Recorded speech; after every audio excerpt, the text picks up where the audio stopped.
Thank you, Mr. President. I actually have a long list to read. However, with the permission of the, well, both majority and minority, they decided that I just submit the whole report into the record to see the increases, decreases, and everything, and just perhaps read just a minute of highlights. And I appreciate your sparing me my voice. So, as chairperson of the Senate Committee on Finance, it is my honor to present to the body the Bicameral Conference Committee report on House Bill 3408, or the 2017 General Appropriations Bill. I just wish to put on record just a few highlights under the joint explanation of the Conference Committee report. For example, in the Department of Education, we provided funds for the on-site development of public schools and additional 1,000 cash allowance to all teachers. Additional funds were provided to allow the National Book Development Board also to participate in the book fair and for the production of videos that will help children learn through television. For our state universities and colleges, we provided additional funds for scholarships, capital outlay for all state universities and colleges, including the subsidy for tuition fee for medical students in, I think, 8 state universities which offer medical school. For the Department of Finance, there's a provision for the procurement of various equipment intended to cater to the anti-drug campaign and combat smuggling at the premier airport of the country. For the Department of Health, 1.5 billion additional funds for the Doctors to the Barrio program to enable the Department of Health to hire more health personnel. It includes a provision for the construction of health facilities to provide access to health services, medical assistance to indigents, and MOE to hospitals. The Department of Interior and Local Government, 2.073B, was allocated under the ILG to be used for the implementation of the People's Law Enforcement Board, or the PLEB, the enhancement of local government unit capacity on planning and implementation of LGU projects, for also the training and equipment of firemen, subsistence allowance for prisoners, and the rehabilitation and construction of jail facilities, including, well, perimeter fence, etc. The PNP also was allocated the acquisition of a helicopter, a state-of-the-art helicopter, to be used for crime prevention and law enforcement activities and implementation of projects on in its fight against drugs.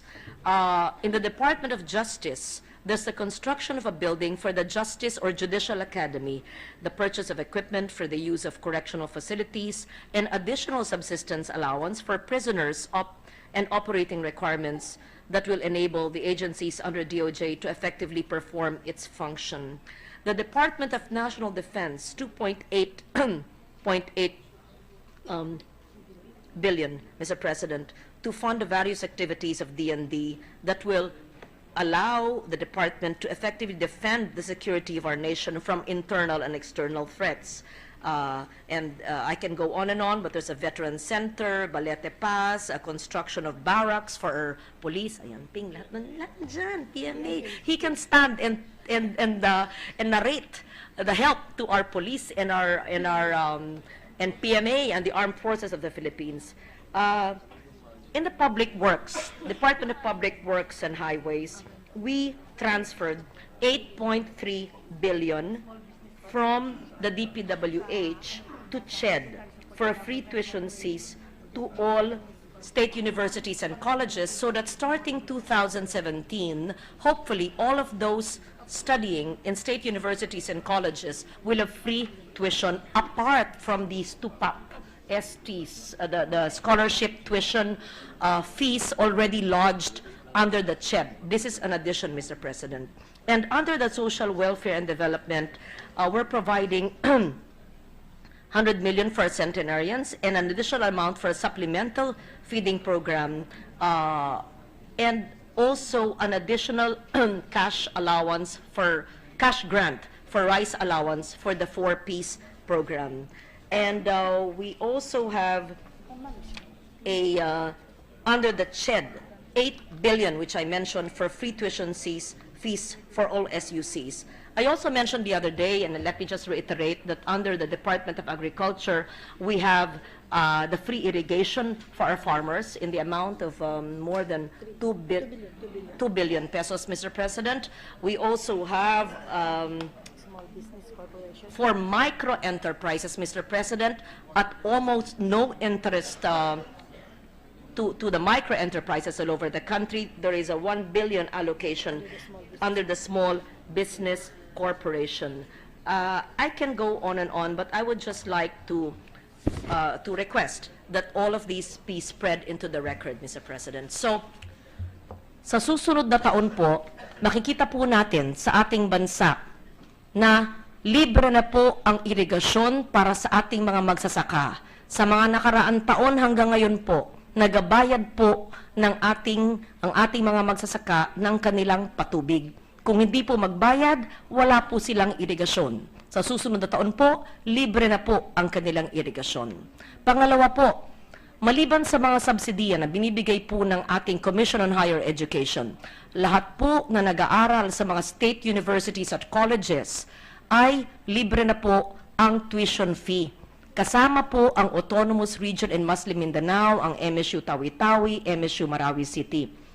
Pangatlo po, ang ating mga guro ay may karagdagang 1,000 pisong chalk allowance na tinatawag over and above what they are already receiving.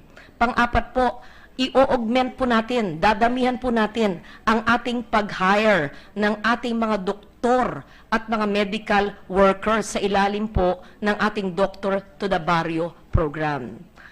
Panglima po, ang ating mga informal sector na tinatawag, invisible population, 8 million of them. Yung mga wala pong kilalang congressman o mayor o senador na kailangan po magpalista para humingi ng PhilHealth card. Hindi na po kailangan magpakita ng PhilHealth card. Dapat po, pagpasok po sa isang state-owned hospital, specialty hospital man, gaya ng lung center, or provincial or regional hospital, basta po ang may-ari ay ang estado, ang gobyerno, ay sagutin na po dapat ng PhilHealth dahil tayo po ay nag-allocate para dyan. Maliban po dyan, ang ating pagtugon sa pangangailangan ng capital assistance, yung mga gumagawa ng suman, gumagawa ng bibingkat langgunisa, yan po ay mga micro-enterprises. Hindi naman po makakapasok sa land bank yan o sa DBP. Ito po ay maaring tunghayan ng ating Small Business Corporation kung saan po tayo ay naglagay ng 1 bilyong piso. At sa darating na taon, sa 2018, ay susuportahan ko po yung mungkahi ni Pangulong Duterte na maglagay po ng 1 bilyong piso sa bawat rehiyon for micro-enterprise development. Ilan lang po ito sa mga nabanggit ko: libreng irigasyon, libreng edukasyon, libreng kalusugan, libreng tulong sa mga micro-entrepreneurs para po maibsan ang kahirapan. Maliban po dyan, it goes without saying, we are supporting the President's war against illegal drugs. Thank you very much, Mr. President. With that, I would like to request all our colleagues, including my vice chairs, to help me in affirming this budget, and therefore request that this August chamber, hopefully, we will have the unanimous approval of this national budget crafted in line with the President's 10-point socio-economic agenda. Allow me also, Mr. President, first of all, to thank you for your unwavering trust, confidence, and support. Second, for the hard-working, dedicated vice chairs without whose help I could not have finished this budget. Third, all the members of the chamber who asked very enlightening questions during the plenary discussions that made the budget what it is today. Fourth, Mr. President, the very cooperative and wise and enlightened interventions of our minority leader and members of the minority, whose suggestions we wholeheartedly embraced, and most of which we incorporated in the budget. It was not easy, Mr. President, and we know that there were difficult issues, including the issue of the provision for the autonomous region in Muslim Mindanao. It's a legal aspect. I've asked the Senate President about it. I believe that the Vice Chair, Senator Lacson, will stand on this issue, but I respect him. He had given me due notice, and his vote on the budget, I believe, will be based on the ARM budget and on the DPWH budget in the ARM without really taking away the hard work that we put into the budget together. I see his smile. It is not a smirk. It is a smile. And so I thank Senator Lacson, regardless of his vote in the budget, Mr. President. I am confident that he knows the hard work we put together in this budget. And so with that, I still hope that we will have the unanimous, if not unanimous, near unanimous approval of our national budget. Thank you.